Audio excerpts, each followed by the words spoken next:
हर समय भगवान की कृपा का, अनुकूल से अनुकूल, प्रतिकूल से प्रतिकूल परिस्थिति में कृपा का अनुभव करो, दर्शन करो कृपा का। भगवान की बहुत बड़ी कृपा है। सभी संसार के प्राणियों पर भगवान की कृपा है। आस्तिक नास्तिक का भी भेद नहीं है, पापात्मा पुण्यात्मा का भी भेद नहीं है।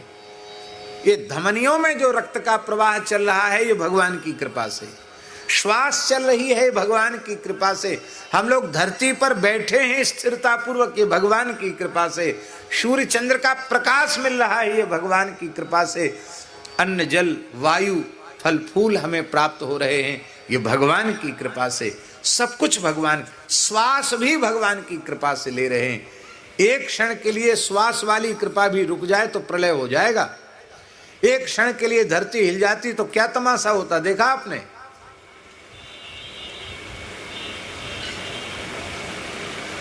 हम लोग प्रयाग कुंभ में थे, 2001 की बात है, जब गुजरात में भूकंप आया था। कितना भयंकर भूकंप था। ये भगवान की कृपा, थोड़ी सी डगमगा जाए, हिल जाए, देखो क्या होता है। पर एक विशेष बात है, भगवान की कृपा सभी प्राणियों पर है, पर अनुभव में क्यों नहीं आती है? सबके अनुभव में क्यों नहीं आती है? एक उदाहरण है, बहुत जोर का पानी बरस रहा हो और आपके घर के आंगन में एक भगोना, एक पात्र औंधा पड़ा हो, घड़ा उल्टा रखा हो, बाल्टी उल्टी रखी हो, भगोना उल्टा रखा हो, तो चाहे जितना पानी बरसे उसमें एक बूंद भी जाएगा नहीं। अब वो सीधा रखा हो तो वो पूरा पानी बरसा का भरेगा, लबालब भर जाएगा, बाहर भी छलकने लग जाएगा, बहने लग जाएगा। बस यही बात है, जो जीव भगवान के सन्मुख हो जाते हैं उनके ऊपर कृपा बरसती है, वो कृपा से लबालब भर जाते हैं और उस कृपा से दूसरों को भी सराबोर कर देते हैं। पर जो भगवान की तरफ पीठ किए हुए हैं और भोगों की तरफ, संसार की तरफ मुंह किए हुए औंधे पड़े हैं, कंचन कामनी की ओर मुंह करके औंधे पड़े हैं, कृपा उन विमुख जीवों पर भी बरसती है, पर उनको अनुभव में नहीं आती। ये संत सद्गुरु करते क्या हैं? तो औंधे पड़े हुए जीव को, औंधे पड़े हुए इस पात्र को सीधा कर देते हैं, संसार की तरफ पीठ कर देते हैं और भगवान की तरफ मुंह कर देते हैं। और जब भगवान की तरफ मुख कर देते हैं तब क्या होता है?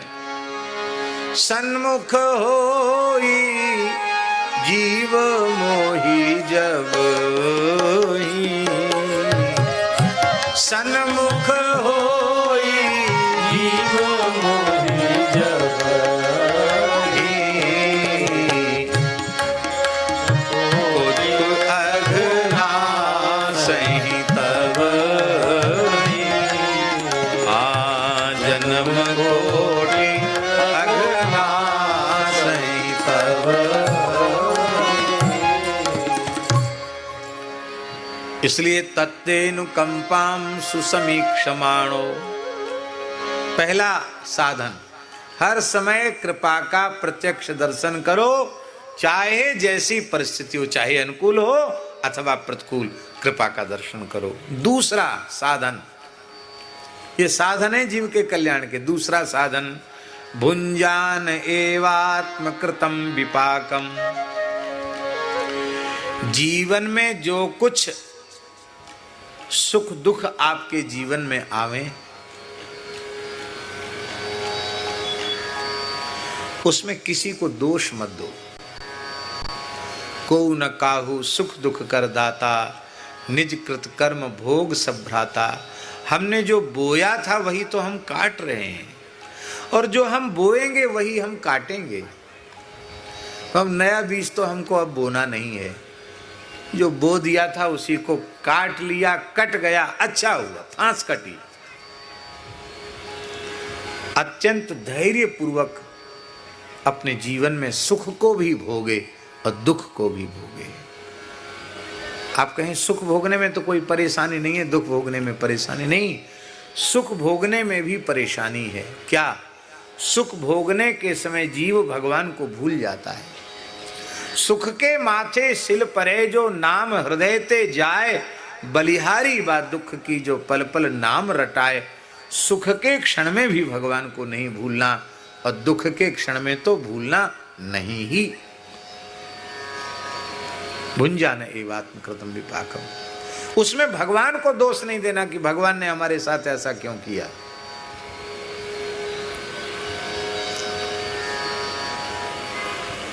तीसरा साधन, पहला साधन प्रत्येक परिस्थिति में भगवान का प्रत्यक्ष दर्शन। हाँ, वो भी भूतकाल में नहीं, भविष्य काल में नहीं, वर्तमान काल में हर क्षण भगवान की कृपा को प्रत्यक्ष रूप से देखना, पहला साधन। दूसरा साधन, जो कुछ सुख दुख आवे उनको अपना किया हुआ मान करके ही धैर्य पूर्वक भोगना और भगवान से प्रार्थना करना कि हे प्रभु, आपकी शरण में जाने से संचित तो भस्म हो गए, क्रिमाण पवित्र हो गया, अब केवल शरीर का प्रारब्ध है, वो भी शरीर के साथ संबद्ध है, शरीर समाप्त होने के साथ प्रारब्ध भी समाप्त हो जाएगा। तो महाराज, हे करुणामय प्रभु, इस शरीर के प्रारब्ध का भोग भी इस शरीर से ही करा देना, जिससे हमें द्वारा इस दुख में संसार में न आना पड़े, आपके चरणों में पहुंच जाऊं।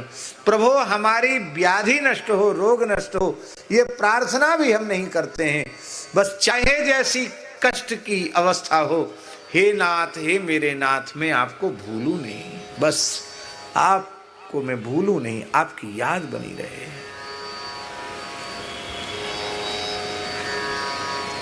अभी हम आपको बता रहे थे एक प्रेमी भक्त के संबंध में कि अहमदाबाद में ऑपरेशन हुआ, वो पेट छाती चीर के डॉक्टरों ने बड़ा मेजर ऑपरेशन, और वो भक्त कहते हैं राधा कृष्ण वृंदावन, राधा कृष्ण वृंदावन। तो डॉक्टर आश्चर्यचकित हो गया कि ये क्या है। अब सोचो, उस अवस्था में भी भगवान का चिंतन, धाम का चिंतन, बेटा बेटी और घर मकान का चिंतन नहीं।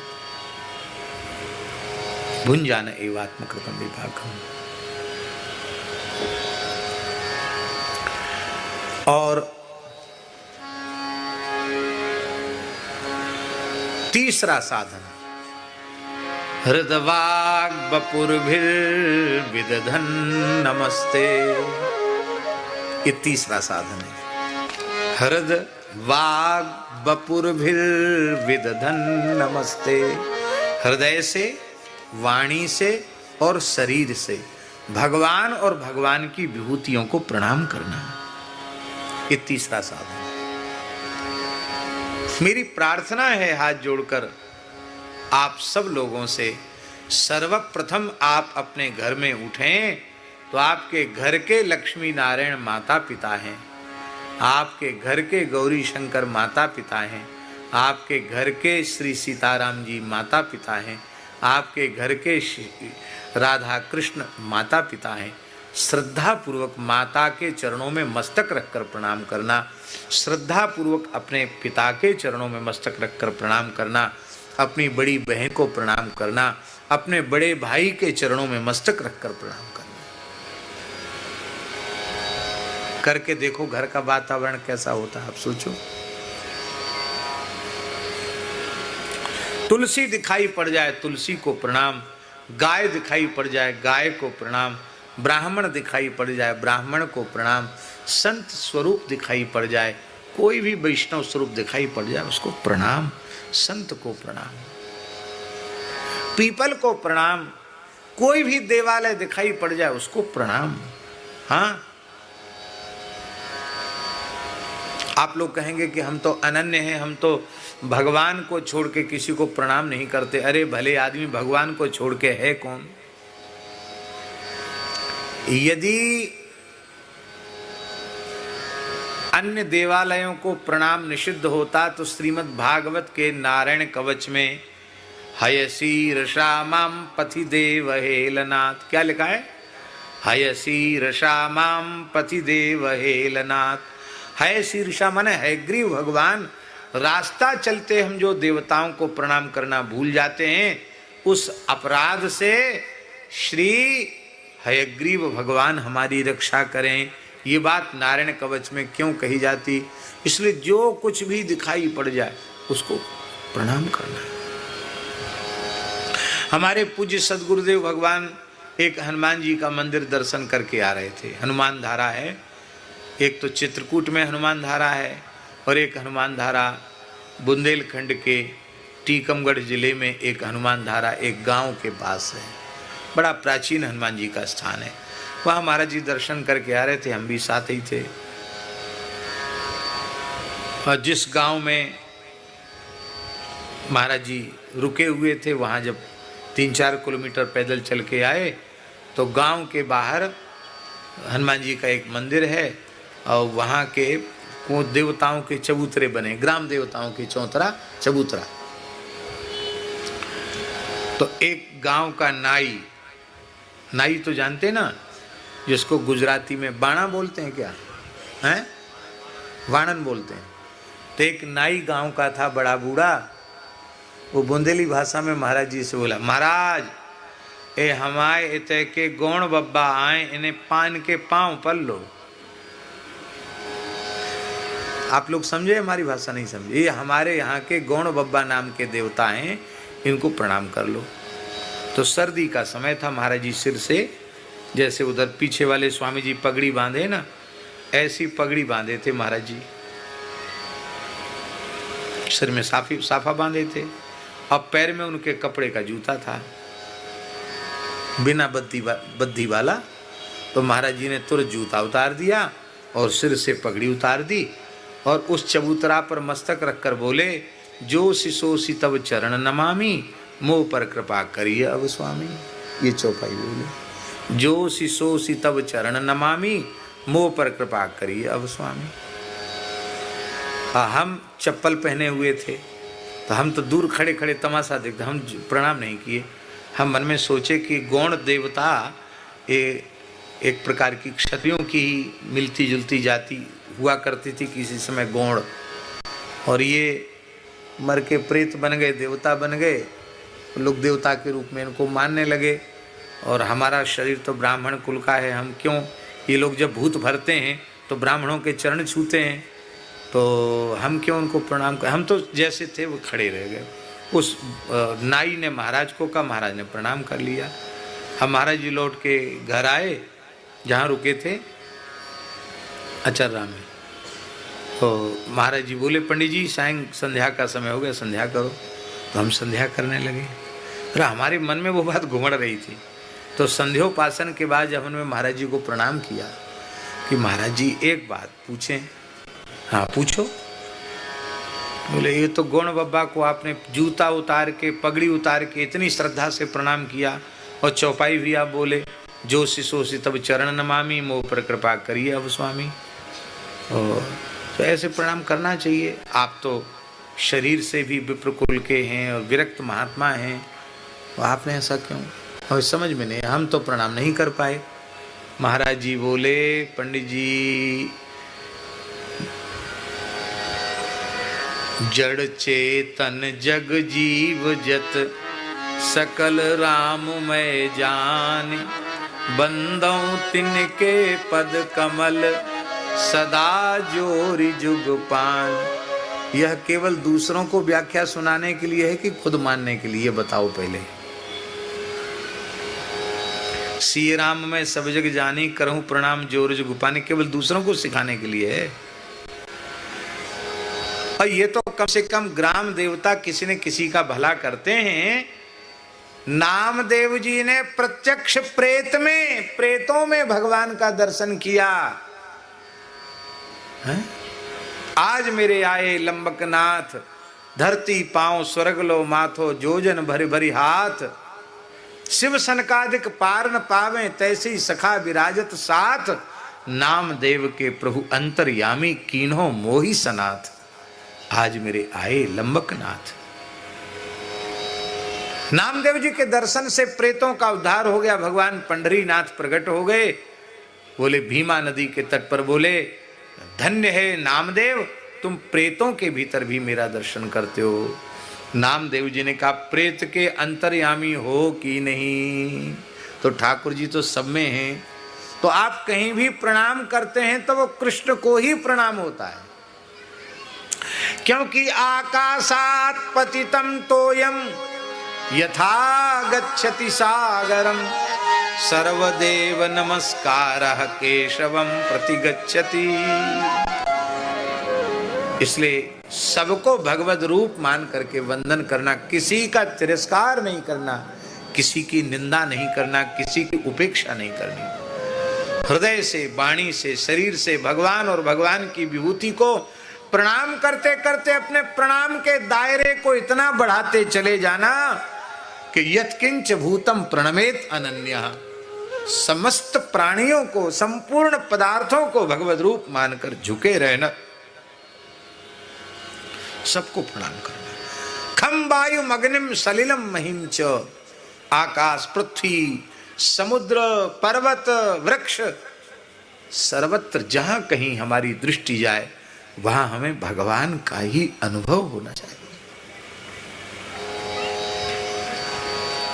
भगवत भाव से आप किसी को भी प्रणाम कर सकते हैं। पर बड़ी विचित्र बात है, हमने ऐसे लोगों को देखा है जो माता पिता को प्रणाम नहीं करते होंगे कभी, और जब माता पिता जिन्होंने पैदा किया उनके प्रति ही उनकी भक्ति नहीं, तो साधु ब्राह्मण के प्रति भक्ति हो, ये तो फिर सोचना भी झूठी बात है। और ऐसे लोगों को टीटी के पैर छूते हुए देखा हमने। ट्रेन में, रेल में जो टीटी होता ना, उसके पैर छूते हुए देखा। वो कहता नहीं नहीं, तुम रिजर्वेशन की उसमें कैसे आए, तुम्हारा सामान्य टिकट है, तुम यहाँ कैसे आए, वो तो जुर्माना की रसीद बनेगी। तो सर सर करके लोग अंकल अंकल कह के, सर कह के चरण छूते देखा अपनी आंखों से।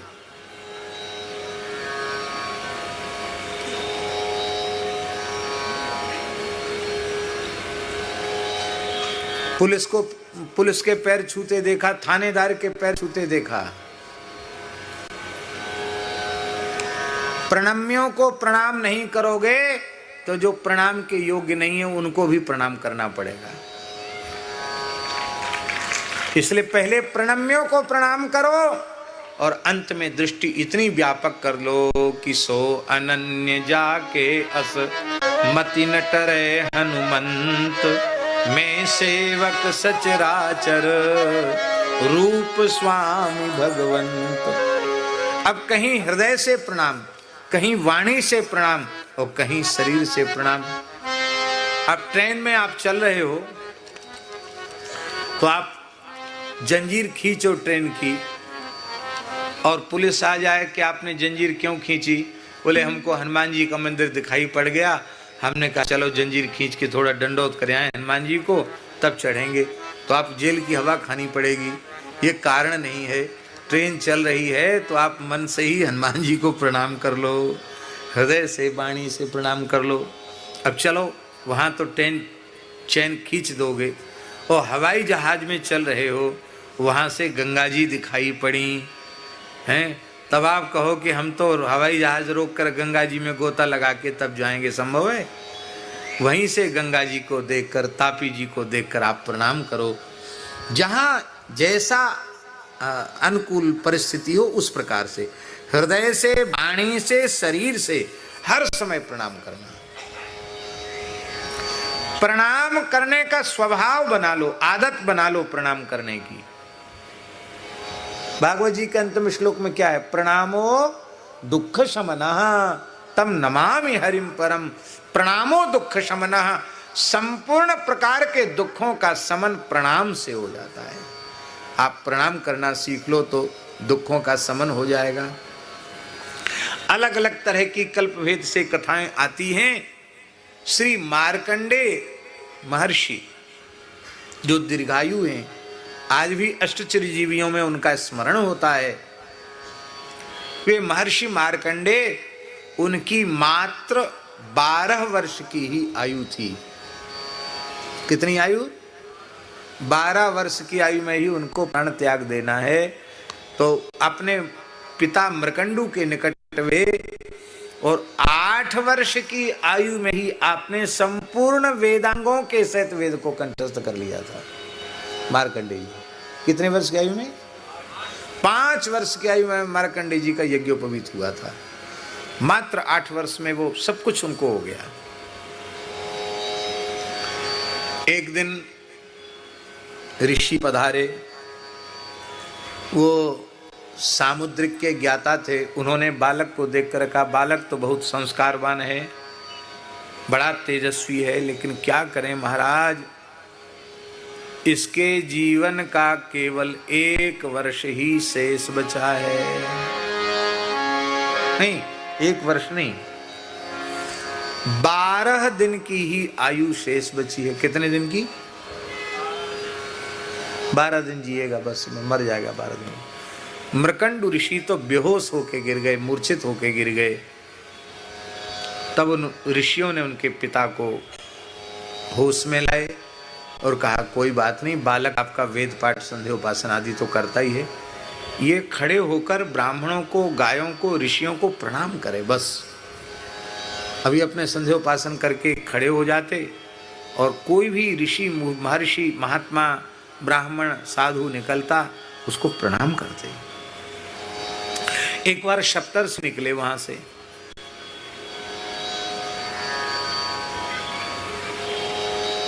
और सप्तर्षियों के साथ देवर्षि नारद जी भी थे। नारद जी भी थे, माने 7 ऋषि वो और 8 में नारद जी। इनको देख के प्रणाम किया तो उन सब के मुख से एक साथ निकला, दीर्घायुर्भव। क्या निकला? दीर्घायुर्भव।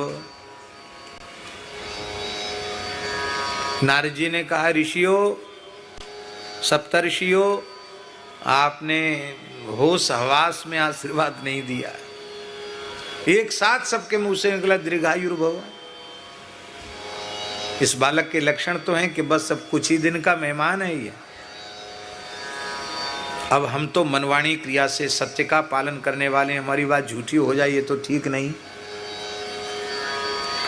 तो चलें ब्रह्मा जी के पास चलें, क्यों विधाता हैं लिखने वाले, वो सब कुछ बदल सकते हैं। तो नारद जी सप्तर्षि बालक मार्कंडेय को लेकर ब्रह्मा जी के लोक में गए। ब्रह्मा जी से प्रार्थना की, महाराज दीर्घायु। ब्रह्मा जी बोले, हम अपनी लेखनी कैसे काटें, हमने लिखा है तो कैसे उसको काटें? नारद जी बोले, पिताजी काटने की जरूरत नहीं है। क्यों? फिर बिना काटे कैसे होगा दीर्घायु? बोले, अभी 12 दिन इसके शेष हैं। कितने दिन? 12 दिन शेष हैं। आप अपनी आयु के 12 दिन के हिसाब से इसको आयु दे दीजिए। समझे? नहीं समझे? ब्रह्मा जी का एक दिन 1000 चतुर्युगी का होता है। 1000 बार सतयुग, 1000 बार त्रेता, 1000 बार द्वापर, 1000 बार कलयुग एक दिन में व्यतीत होता है। 14 इंद्रों की आयु बदल जाती, 14 सप्तर्षियों की आयु समाप्त हो जाती, 14 बार सप्तर्षियों की आयु समाप्त हो जाती। नारद जी ने कहा, महाराज आपको देना ही है तो अपनी आयु के प्रमाण से इसको 12 दिन की आयु दे दीजिए। ब्रह्मा जी ने कहा, एवमस्तु, और मार्कंडेय जी दीर्घायु हो गए। तो पुराण की ये भी कथा है, केवल प्रणाम करने से दीर्घायु हुए। और दूसरी कथा तो प्रसिद्ध ही है कि वो शिवोपासना में लग गए कल्पभेद से, और जब यमराज लेने आए, यमदूत, मृत्यु के दूत यमदूत होते हैं, लेकिन तेजस्वी बालक को यमदूत नहीं ले सके, तो स्वयं श्री यमराज आए और यमराज ले जाने की कोशिश करने लगे। तो शंकर जी के पिंडी में लिपट गए श्री मार्कंडेय जी, और भगवान शिव त्रिशूल लेकर के, भगवान शिव ने कोप किया यमराज पर। और मार्कंडेय जी कह रहे थे कि किम करश्यति वै यमः, यमराज हमारा क्या करेगा, क्या बिगाड़ लेगा। और यमराज को मुंह की खानी पड़ी, भाग कर जाना पड़ा। भगवान शंकर ने उन्हें दीर्घायु कर दिया। शिवलिंग को भयपूर्वक उन्होंने अपने कस लिया और वह शिवलिंग उनकी ओर झुक गया। यह दर्शन आज भी उत्तर काशी में जो काशी विश्वनाथ हैं वही मार्कंडे ऋषि ने साधन किया है और मार्कंडे जी ने विश्वनाथ जी को आलिंगन करके खींचा है। आज भी उत्तर काशी में जो विश्वनाथ भगवान, आपने दर्शन किया ना उत्तर काशी विश्वनाथ जी का, किया दर्शन? उत्तर काशी विश्वनाथ आज भी पिंडी झुकी हुई है। मार्कंडे जी आज भी वहाँ गर्भगृह में मार्कंडे जी भी विराजमान है। बोलो मार्कंडे जी महाराज। प्रणाम करने वाले को 4 चीजें मिल जाती हैं, आयुर्विद्या यशो बलम। आयु, विद्या, यश और बल, ये 4 चीजें प्राप्त हो जाती हैं। तो प्रणाम करने का स्वभाव बना लो, सर्वत्र भगवान का ही अनुभव करके प्रणाम करो। जित देखो तित श्याममयी है, सर्वत्र प्रणाम करो तो मुक्ति पद के अधिकारी हो जाओगे, कल्याण के अधिकारी हो जाओगे। जैसे पुत्र अपने पिता की संपत्ति में अधिकारी हो जाता, ऐसे मुक्ति है चरण कमलों में जिनके, ऐसे श्री कृष्ण की प्राप्ति के अधिकारी हो जाओगे। अथवा मुक्ति पद अर्थात गोलोक वैकुंठ साकेत के अधिकारी हो जाओगे। अथवा मुक्ति पद, मुक्ति है चरणों में जिनके, उन श्री कृष्ण की भक्ति रूपी संपत्ति के अधिकारी हो जाओगे। जो आपको भाव लगाना हो आप भाव लगा सकते हैं। बोलो भक्तवत्सल भगवान की जय। राम कृष्ण की प्यारी गैया, सारे जग की माता